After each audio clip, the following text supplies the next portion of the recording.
మీరు ఓఆర్ఎస్ అని ఇది ఇస్తున్నారు. అవును. ఎందుకు ఈ అక్షరాలు ఓఆర్ఎస్ అని ఉంది? యాక్చువల్గా ఓఆర్ఎస్ ఎల్లో ఈ ప్యాకెట్లో 5 టీ స్పూన్ షుగర్ ఉంటుంది. ఈ ప్యాకెట్లో 4 teaspoon sugar. Sonu Sood వస్తారు అడ్వర్టైజ్మెంట్. ఓకే, షుగర్ ఎక్కువ ఉంటే మోషన్స్ పెరిగిపోతాయి. యాక్చువల్గా WHO ఫార్ములా ఓఆర్ఎస్ ఇది ఇది ఇది ఇది WHO ఫార్ములా ఓఆర్ఎస్. వీటిల్లో ఏంటంటే చక్కెర ఇందులో 5 టీ స్పూన్లు అన్నానా, ఇందులో 1/2 టీ స్పూన్.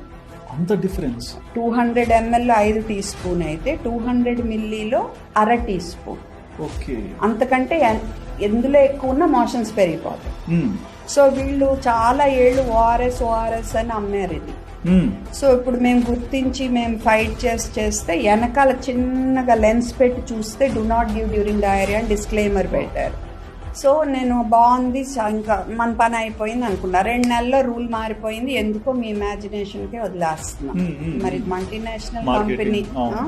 ఓకే, సో ఏం చెప్పారు, మీరు డిస్క్లైమర్ పెట్టుకుని అమ్ముకోండి అన్నారు. సో ఇక్కడ కింద డిస్క్లైమర్ ఉంటుంది, this is not an ORS అని. ఓకే, దీని మీద కూడా ఇక్కడ ఉంటుంది, this is not an ORS అని. అసలు కనపడదు. కనపడేదల్లా మీకు ప్రామినెంట్ గా ఓఆర్ఎస్ అనే మాట.